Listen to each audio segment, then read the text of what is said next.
Okay, now we're live. Now we're actually live.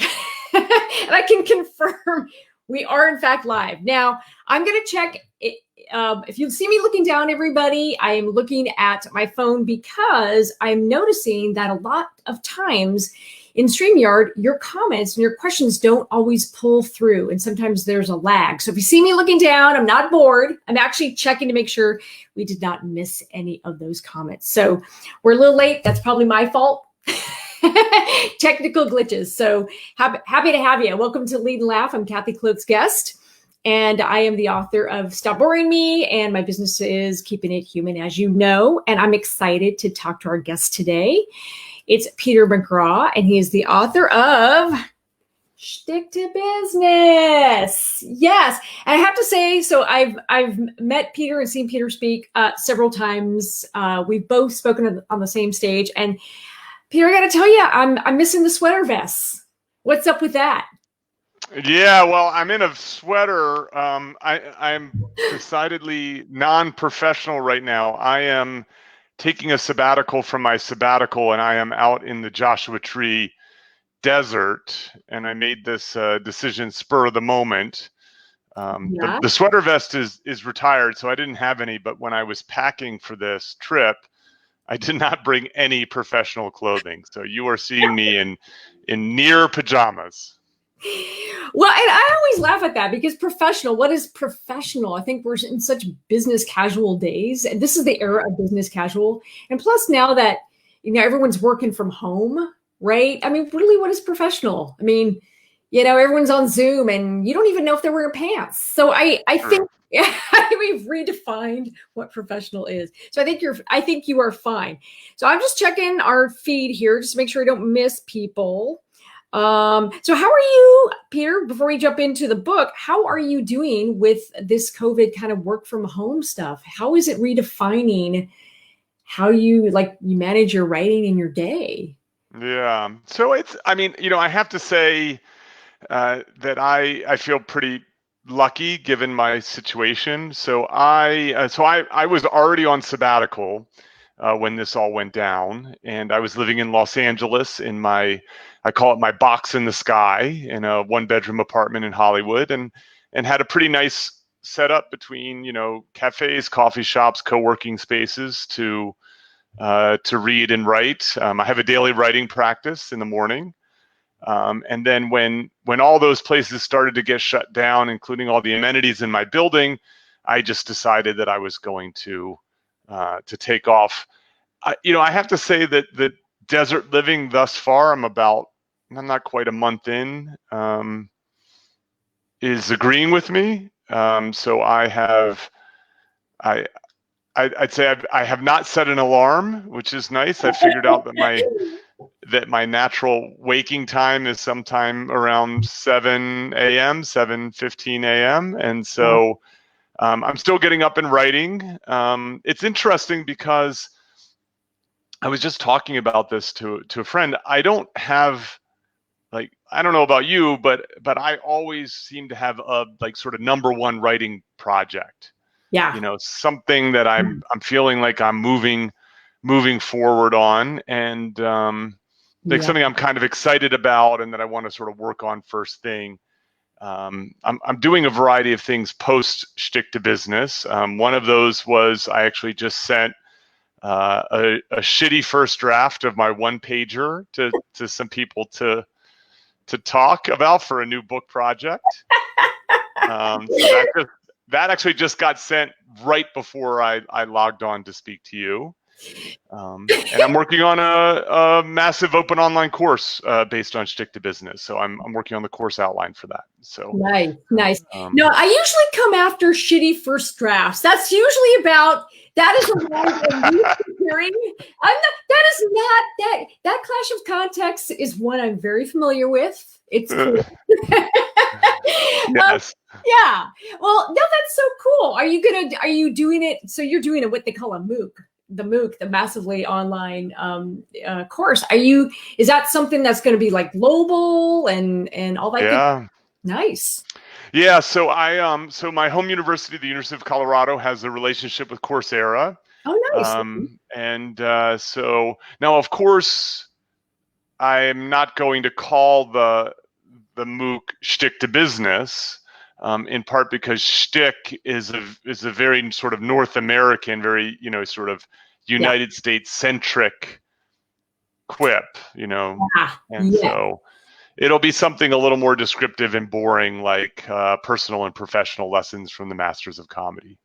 Which is kind of cool. Not as fun as shtick, which is, I think, a nice Yiddish word, if I'm not mistaken. It is, yes. It's like, and comedians know what it is. Yeah, your shtick. You got to find your thing, man. You got to find your comic thing, whatever that is. Now, I love it. Well, I enjoyed the book, and of course, sorry, people are joining us now. Sorry, everybody, we're just a few minutes behind because of my mistakes, but we're here. Peter's here. And I'm really happy to dive in. Don't mind my weird. This is the only way I can make sure I get good sound for you folks. So no screenshotting, please. You look like a pilot. I wish, yeah. And you have the beard, which it's like that gravitas. It's like that Sully gravitas. Like, I let you fly my comedy plane. I trust you. Yeah. I have traded in the sweater vest for a beard, so that's my legitimacy. Exactly. You know what? I'm working on the beard. I need that sort of publishing gravitas, but the beard it's not happening for me. So there you go. Well, I have to say, I'm a fan of your work, because for folks that are rolling in, and thanks everybody. If you got questions, please do write them down and send them in, and we'll get to them. But as somebody who's done stand-up and improv, and of course my training's in improv and also stand-up, I love that the very openings you try to explain the difference. And I love, for nerds like us, it becomes really, really a salient point. Like you explain stand-up and improv and sketch. And I have to laugh because, like, I remember I did stand-up for about 5 years in LA before I jumped into improv. Okay. And then, so I came from a writing perspective. And then once I was doing improv, I remember trying to explain to my parents, I remember trying to have that conversation of what the difference was. And I just remember my family going, "That's nice." Right. Yeah. My grandma was like, "That's nice." And which I think is grandparent for, I don't give a shit. But when she just was like, "Whatever, that's cool. You're just making it funny. That's all we care about. We can tell our friends you're funny. So we don't care how the sausage is made, hon." But I really appreciated that perspective. And I know for comedy nerds out there, we get into that. But I love that you frame it, because I think regardless of how you do comedy, and it's not even necessarily about being funny per se, and we'll get into that, whatever form you choose, we can learn something from all the masters. And that's what I appreciated, you framing that, Yeah, I have much less comedy experience and chops than you do. I've done stand-up 3 times in my life. I've taken 101 and 201 improv, and I've yet to take a sketch class that is on the to-do list for this sabbatical. Yeah. But I have found myself gravitating a little bit more as an audience member towards improv. Yeah. And just for the simple fact that as someone who studies comedy, I can kind of take my lab coat off at an improv show, because I know there's nothing rehearsed. I know this is just coming out of nothingness. And so it allows me to sort of be in the moment a little bit more. And I'm also lucky that in like half a mile from my box in the sky is an improv theater, which I look forward to the day will be open again. Me too. I miss it. I did a Zoom improv show, and I've done Zoom stand-up, and it's completely different. Amazingly enough, Zoom improv, I think, translates better just because it's a collaborative thing anyway. Yeah. Zoom stand-up is weird. It's just weird. And you can't do crowd work because you can't even see people or hear people. So it's a very different kind of experience, but it is. I agree. I think that these comics who are just taking their stand-up and doing it on Zoom, I think they're making a mistake, frankly. Yeah. I think it reveals something that I talk about in the book, is that even, the lone wolf stand-up who travels the country really needs an audience in order to perform and to perform well. Yeah. And so my feeling is these stand-ups who are doing shows, trying to just do their bits in front of a camera like this, I think they're making a mistake. I think that they would benefit from actually taking that constraint, if I may use one of the lessons in the book, taking that constraint and trying to create something that's both better for them and better for the audience. I agree. And we all know creativity likes constraints. And sometimes that's the mother of invention, right? And so I agree. I really love, so you also talked about in the book, we'll talk about a lot of stuff because there's so many good things in it. Again, I'm going to pimp that book. That's very nice. Yes. It's nice seeing it in someone else's hands. I'll tell you that. Yeah, no. And I know that feeling. Yeah, no. And it's great. And of course, I'm already on board with it. And I love it because you talked about, and I've had this conversation with comics. It's like, you talk about AI and comedy and how, and I'm always laughing at that, how they're always trying to mimic the brain. Mm-hmm. And I think that's actually, to me, the highest. I think if you can crack that code, you've achieved something really amazing, because comedy, I think, is the highest human aspirational part of existence, that part of the brain. If AI can nail that, that means we've come a long way. It's a little scary to think that way, but I love that you discuss that, because I've had this conversation. And I presented to a bunch of AI developers. I know, woohoo!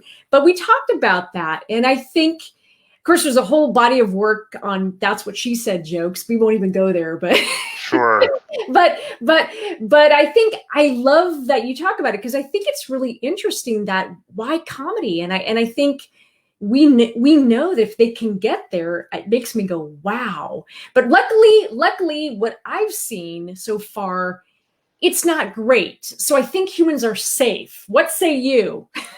I agree. So as someone who studies humor, I every so often will get a call from a journalist about some computer scientist who's written a paper that they've created an algorithm that tells jokes. It's always jokes, of course, right? So that's already very limiting. Yeah. Wordplay and quips and so on. And as you might imagine, the jokes are pretty underwhelming. I take that as a good sign, because the argument that I make, I believe, is that AI is really good at creating systems that follow rules. Yeah. And so if you have a job that is a rule following job, you should be concerned about robots. Yeah. And but if you have a job that's about breaking rules, you can be less concerned. And I think that comics, they thrive on breaking rules, mm-hmm. and thus they're the last ones to lose their jobs when we reach the singularity. That's and so now, but I think there's a second level to this, is that creating comedy is so difficult. It's certainly something that's worth aspiring to, and worth training for and worth practicing, because the benefits of it are so great. But we need to be aware that there are also potential downsides. Yeah. That is that when you fail, right? You have a book called "Stop Boring Me," mm-hmm. right? Like, so that's boredom is an unfortunate aspect of failing at comedy, but then so is also if you had a book called "Stop Offending Me," right? And that's the other concern. And so comedy sits on this very thin line between sort of yawns and outrage. Yeah. I love the way you say that. One of the things that a lot of people know, and some may not know, but people will find out right now, is that, I think you and Hurl, the Humor Research Lab, so good it makes us want to hurl. But I love the work you did in researching, because your theory on, benign violations, I think, is the closest theory I had ever read. And I think I told you at one point, to even explaining comedy in general, because it's very hard. There's so many different types of comedy, and all you need is one exception to the rule, and we all know that disproves the rule. So it's very easy to disprove, but your theory is not. That's what I loved about it, is I finally found a theory in all the research that explained. Do you want to explain sort of, to folks out there what benign violations theory is and why it's so important? Because I think it really holds the key to great comedy. Sure, and I can't help but also stick a little lesson in with this, if that's okay. Of course. So one of the things that so in the second chapter of Shtick to Business, I talk about how comics are outsiders. They're not, these are, in Jerry Seinfeld's words, they're not aliens, they're not humans, they're humanoids. And having an outsider perspective is great for making comedy, because you just notice what's screwed up in the world, that everybody else takes for granted. But, the notion of an outsider perspective is beneficial in a variety of other places besides comedy. It's really useful in entrepreneurship, for example. Anything that causes you to question the status quo is beneficial, I think. And so when I approach this question of what makes things funny, I came to it on one hand from a very fresh perspective. That is, I was 10 plus years into my academic career. I had expertise in emotions and decision making, but I had never read a paper. I never read a book. I had never even considered what makes things funny. And so what might normally happen is, on your first day of graduate school, your advisor goes, read this book, and the book contains the three major categories of humor theories going all the way back to Greek philosophy. Yeah. Right. Those are superiority theory, relief theory, and incongruity theory. And incongruity theory, is the kind of 800-pound gorilla of humor theories. Yeah. Now, what was interesting was, and when on your first day of grad school, you don't know anything, and so you just you're like, okay, well, that's what it is. Well, I was lucky to have never have made it through grad school, and had made it through my postdoc, and made it through much of my assistant professorship without any exposure to those ideas. Yeah. And so then when I read them, they just didn't quite make sense to me. And one of the things that didn't make sense is why you needed three categories of humor theory to explain what makes things funny. Yeah. You don't have three categories of anger theory or three categories of regret theory, and so you violated what scientists call parsimony. And so I was lucky to kind of come across a linguist paper, this guy named Thomas Veach, that serves as a foundation for a benign violation approach. And my co-author, Caleb Warren, and I worked to expand those ideas and to test them in the lab. And this is a very long lead up for what I think is a fairly simple explanation, and that is that we laugh at, that we're amused by, we judge things funny that are wrong yet okay, that are threatening yet safe, or as we say, benign violations. Yeah. And that's a powerful idea, I believe, because it solves many puzzles associated with humor. So it explains one that I already brought up, which is that even a well-intentioned, a good-natured, good-hearted attempt at comedy can fail in one of these two ways. It can either be just okay, boring, a knock-knock joke, just benign, or it can be just wrong, right? Just a violation, and cause people to be disgusted, angered, etc. in this way. And it could explain also why the very same joke can elicit all three of those reactions among three different people, because what's wrong and what's okay, what's benign and what's a violation, depends on your mood, your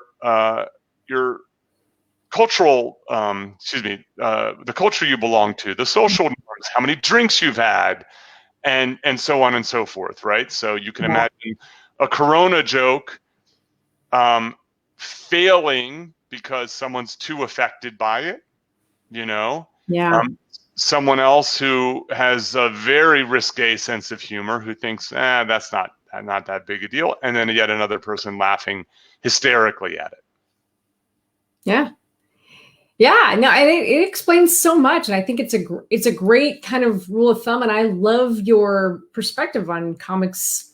Well, and other comics have said this, but I love the way you worded it as comics as outsiders. I think that's such an important point of view, because we are not afraid. Well, it's our job. I mean, we don't shy away from controversy, because that's our whole job, is to like look at what we think should be and look at what is, and that gap. We're like, that's funny. Yes. And that's what we do. I mean, I guess I think that there's, so I don't know how many of your audience are in the world of business. I'm guessing a fair share of them are. Most, yeah. Yeah. So this is, I actually think we can learn a lot from folks like you, Kathy, and your peers, because comics are good about keeping their eye on the prize. That is, they actually execute one of the fundamental ideas of business, even though they're not business people typically. Yeah. And that is, who's my target market, right, and how do I delight them? Wow. And if you ask a comic, who's your target market, what they'll say is, those people in the audience in front of me, the people who have paid for tickets or drinks, who've come to see me. Yeah. And what they realize is that to make that group of people laugh, you have to risk making another group of people not laugh. That is, you can't please everyone. And as I write in the book, in a world where people either want hot tea or iced tea, if you serve everyone warm tea in order to try to make everyone happy, you make no one happy. Mm-hmm. And so comics are very, very good at taking their outsider perspective, finding things that are kind of strong and sort of strange and weird in the world, and then using those things to make their audience laugh. And I think that the average person who works in business sort of fails to do that. They fail to understand who their target market is. They fail to understand what's really going to delight them, and they end up serving too much warm tea. And in a competitive marketplace, you don't get no one's going to buy your warm tea. Yeah, and that's so well said, because I think the whole point of this book, and I'm gonna pimp it again. Oh my goodness, you're so nice. Well, and I love it, because it's like, as comics, like, I'm just like, yes, this is what we try to explain, and I came out of business too, and so a lot of the work that I do is with businesses like you, and one of the things that's so true is that in this book, it's not about Peter's not trying to convert you to become a comic, but it's so important, these principles, because what you're talking about, the whole target market, is so true. Who are you for? And I think it's because we've never asked ourselves, what's my point of view in the world? So the whole point of what makes a comic really good is, just like any business person is a good marketer, for example. What's your point of view in the world? Are you sassy? Are you not sassy? Are you snarky? Are you whatever your lens is? And I think it's really owning it. And I think part of why a lot of marketing, a lot of just even business, like Zoom calls are just like the worst TV shows ever. It's like, if it was a TV show, it would suck. Because there's no personality. There's no point of view. I would rather you risk pissing somebody off. At least I go, there's a definitive point of view. I may not agree with it, but I know what you stand for. And I think as business people, we have to have a narrative style. We have to know who we're for. We have to have a voice, and we have to say something. And that's what I think is so important. And those are my words, but I think you'd agree in it. Yeah, that's reflected. I like this idea about how authenticity is kind of a cheat code for comics. Yeah. What it does is when you are yourself, you're not likely to sound like, look like, feel like the comic who comes on before you or after you. Yeah. And I honestly think audiences are good bullshit detectors. and I think that they know when they're being bullshitted, and I think that authenticity is the anti-bullshit, in the world.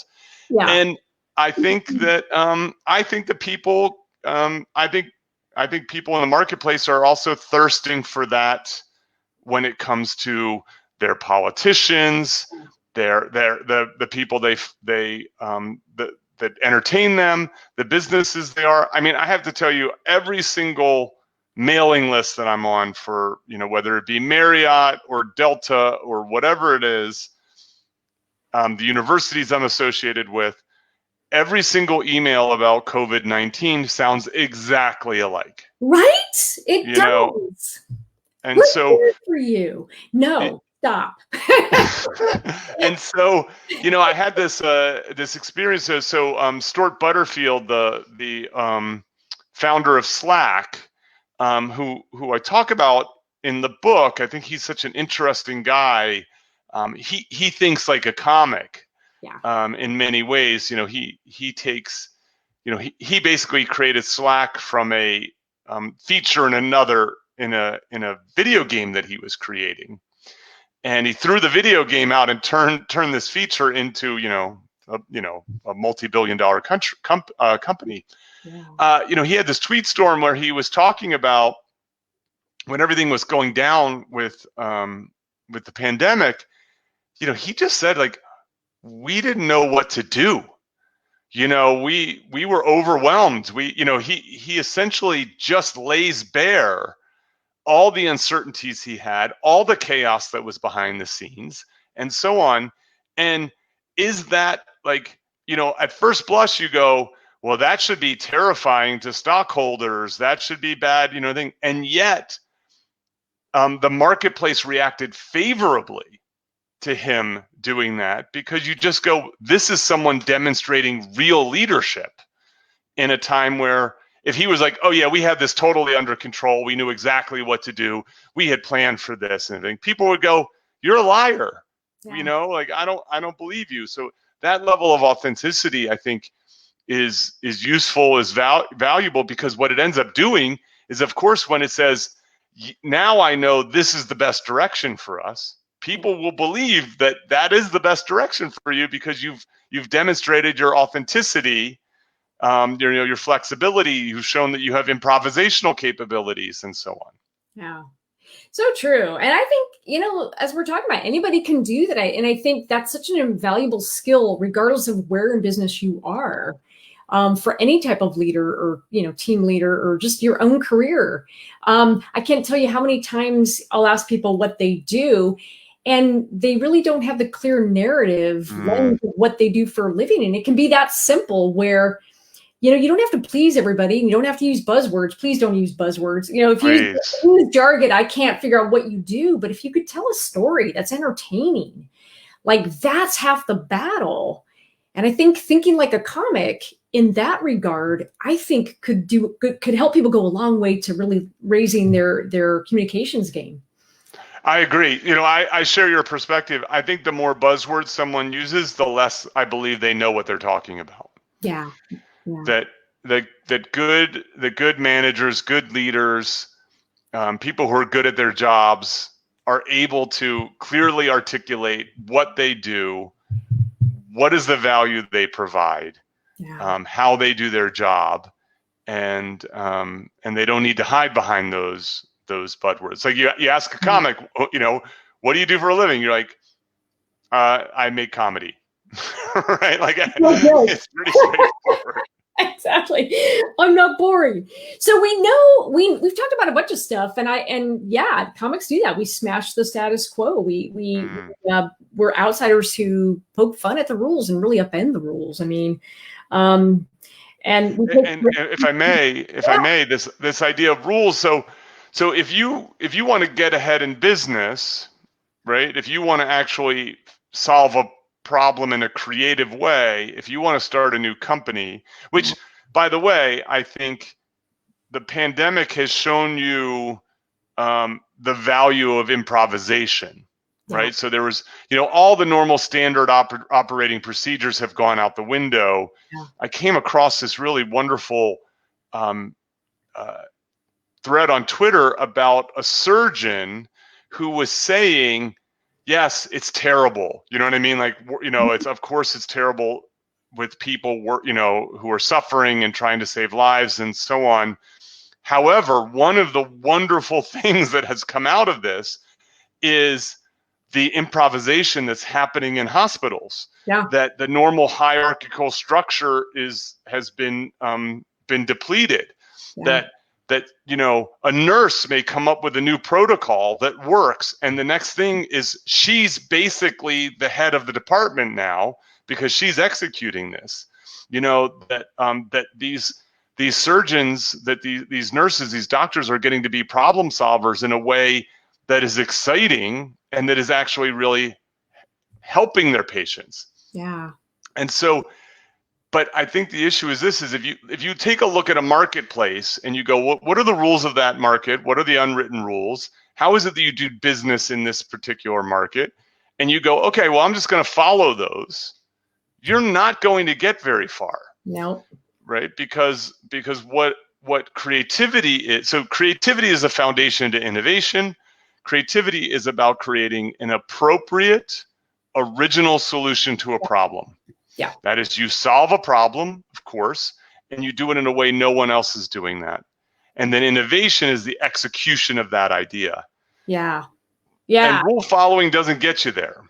No, it sure doesn't, especially when we're seeing, like you said, and I couldn't agree more. It makes my improviser heart, again, stand-up and improv here, it makes my improviser heart so happy. I'm sad that it took something like this. But when you think about what crises are, what are crises? Crises are high stakes. They're the highest stakes improvisation game possible.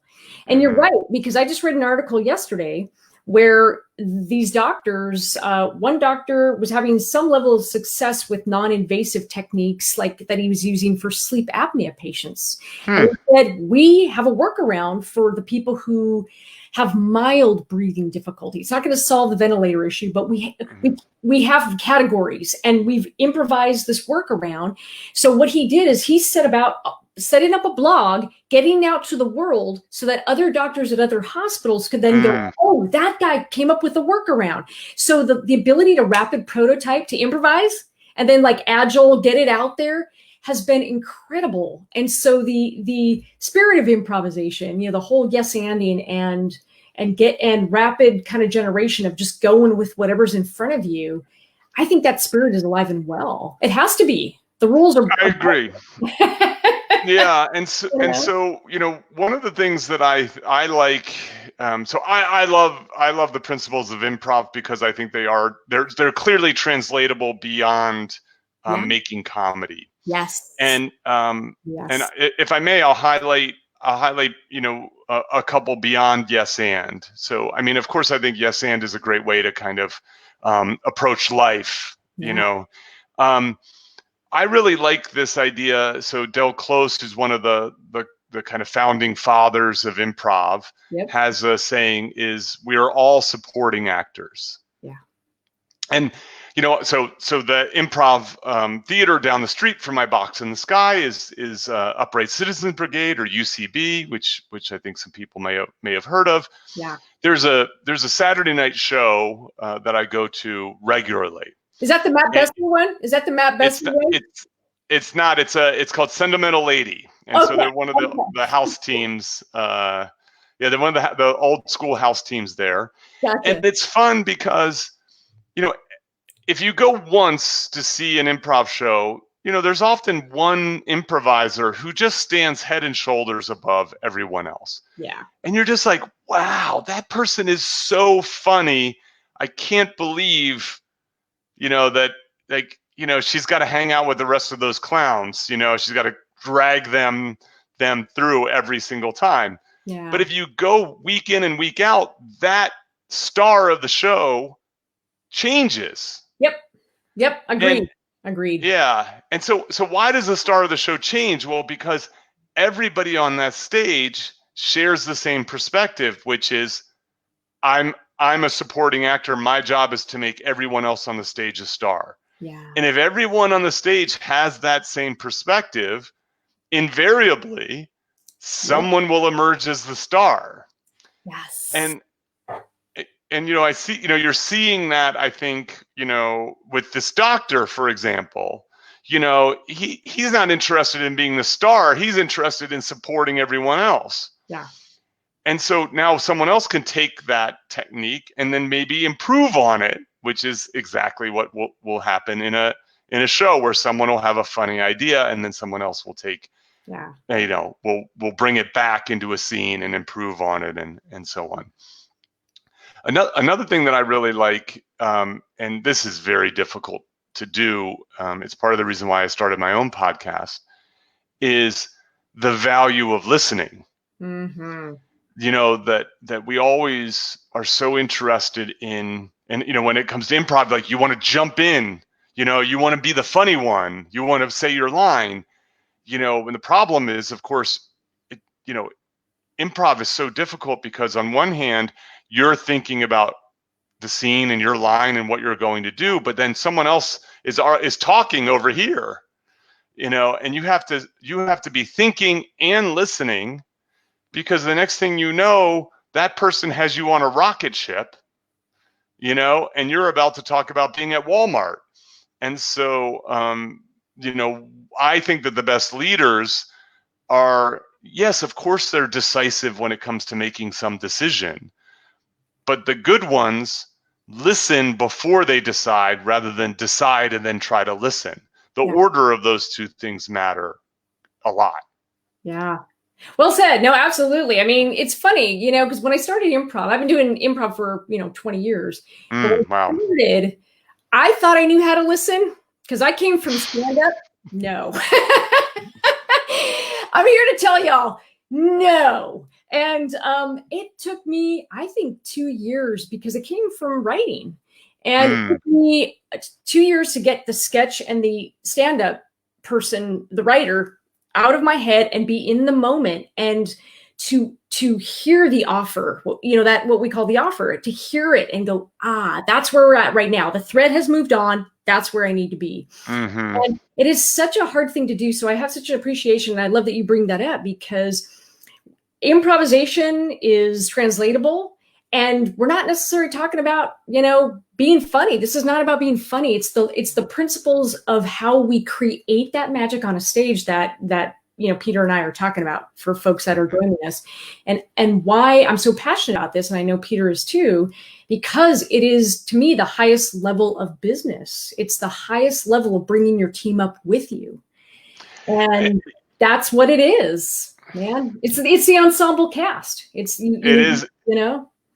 is indeed. And I think that, one of the piece of advice that I would give someone is, where possible, you should try to lean into jobs or aspects of your job that require improvisation.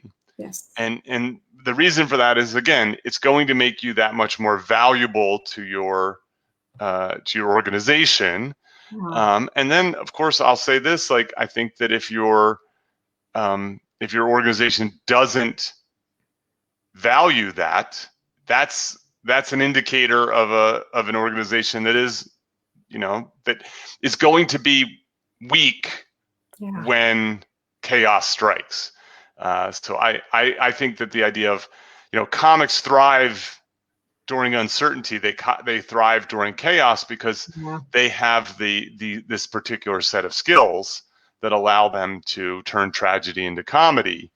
And I think that these sort of creative careers are going to be the ones that are going to be increasingly valued as time goes on. I mean, this pandemic is incredibly ugly, and it's just going to set off an additional chain of problems.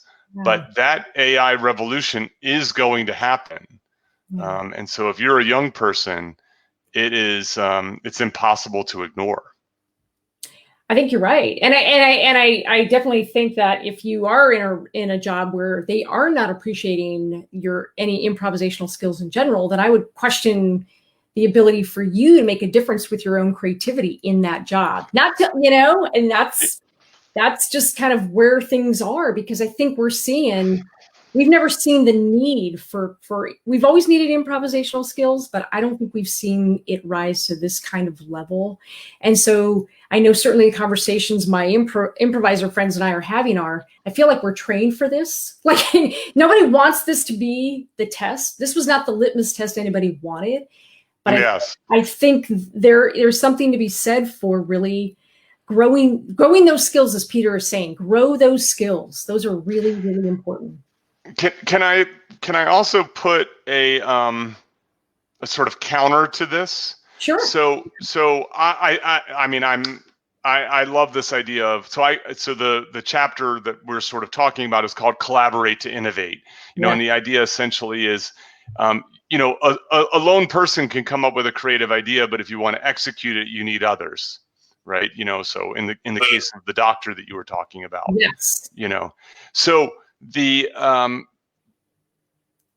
stand-up, the sketch writer has an important skill that is also worthwhile to emulate, and that is writing. And so I have a chapter called Write It or Regret It. It's rare to find a business book that talks about writing, but I thought it was important to do that. So I think I have it right here. You know, I have my secret weapon, my notebook. Yes. You know, and so I have one that you were asking me about my daily ritual. One of the things that I do is either at the beginning of the day or at the end of the day, I write about my experience. I journal for myself.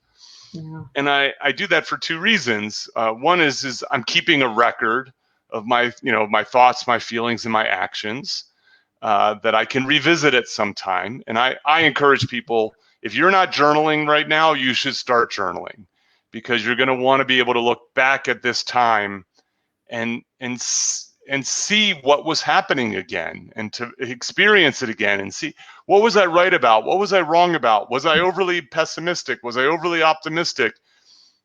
You know, what was I right about? You know, what was good? What was bad? What was I grateful for? Yeah. And then the other thing is, I think a lot of people, this is a call to action. They are reassessing their health, their relationships, their work. And there's no better way to clarify your opinions about something than to put pen to paper and to write those things down. And so I think that while we may be improvising during the day, it's fine to be writing during the morning or the night. And then having that as a written. I like paper too. I'm biased because it slows you down. But and you know, the nice thing is no one can read my bad handwriting anyways. Yeah, exactly. So I like to say a notebook is. I agree. You know, I think it, and I started journaling very late in life, and in hindsight, I wish I had started when I was 13. You know, I really wish I had.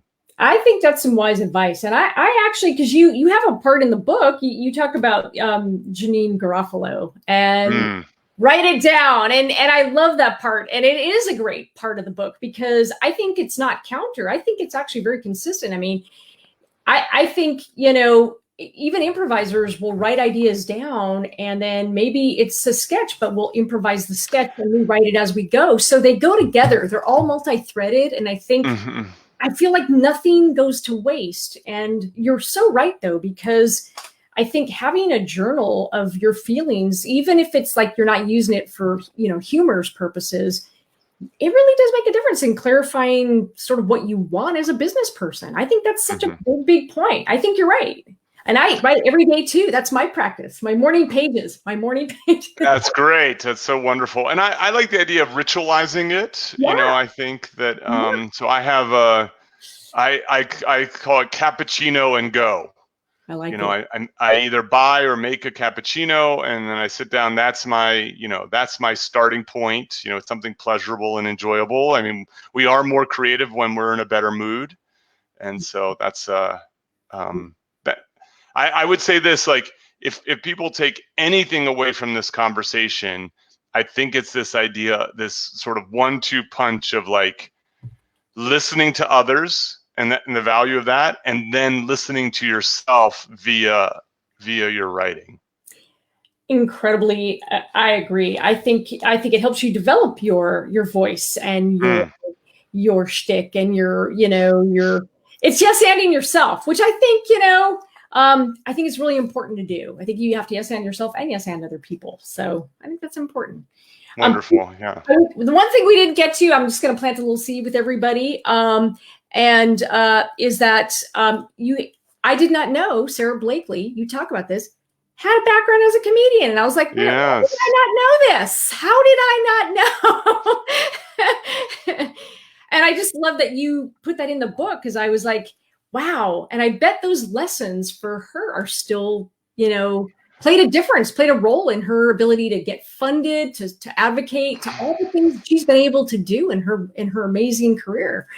Yes. I mean, what an amazing journey from, there's the parallels between the development of Spanx and her becoming a self-made billionaire, and the tactics associated with comedy are great, from like recognizing that you have a problem and solving it, to her, bending the rules here and there to make sure that this very frail, fledgling company could even get off the ground. Yeah, I love it. People were liking it, but I didn't see any questions. I'm just doing a sweep here to make sure it didn't. Okay. But people will probably ask stuff later on. If there's one kind of takeaway, and again, there's a lot of really great things here, and it is applicable. You don't have to be funny, but you can take those things from the stage, everybody, and you can apply those to your business life. And I think that's really important. It's something I've always believed in. If there's one big message that you want to leave people with, what's that big kind of, what's one piece of advice you'd say to start today, besides buying your book?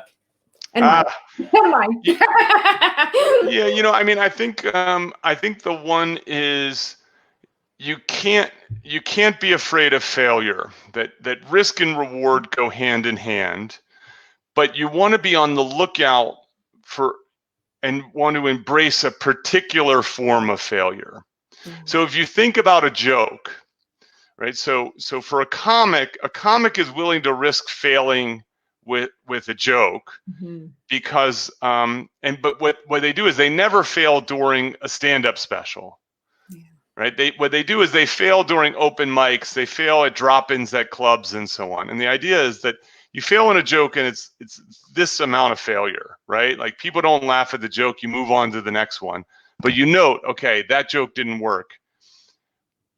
But the upside of a joke is it could be career making, right? One joke can lead to great opportunities. And so there's an asymmetry between the risk and the reward when it comes to joke telling. I encourage people in business to look for those same asymmetries, right? So you have an idea for a new business. Put up a splash page which asks people to, enter their email address for when you launch, right? So the downside of that is you waste a little time putting up a web page and promoting it. But the upside of it is you may have hit on something where you're getting thousands of email addresses saying, please tell me when you launch this business. And you go, I guess I need to launch this business. And so I think that lesson from comedy is one that I think is really useful, is you can't have success without failure, but you're looking for a particular type of success and a particular type of failure. Big success, little failures. I could not agree more. And it reminds me a little bit of like Google Labs. Remember when Google Labs had they put their stuff out to the world, and they would people tire kick it. And then the things that got voted up, they would go build. And I think that's a great way to lower the risk. And, it's akin to me. I know it's exactly the same parallel, me going to Twitter and trying a joke. I know it's exactly the same, but it's like, but it's so low. It's so low risk. I mean, I'm teasing. I mean, it's like nothing, but like if I put a joke out there on social media and it fails, I haven't lost anything. Big deal. And then I know if it doesn't do anything, that the risk is very, very low to get to the really good stuff that I'll polish. So I'm with you. I think it's great. Peter, where can people find you? What's the best place to send people who want to know more about you? Well, I finally got my act together and I have a decent website. So go to petermcgraw.org. Unfortunately, someone got .com. So petermcgraw.org. If you type Peter McGraw into Google, I should pop up. And my podcasts are on there, information about the book, speaking, and everything. Awesome. And I will make sure in the show notes, I will type out petermcgraw.org just to make sure. I know, Terrible.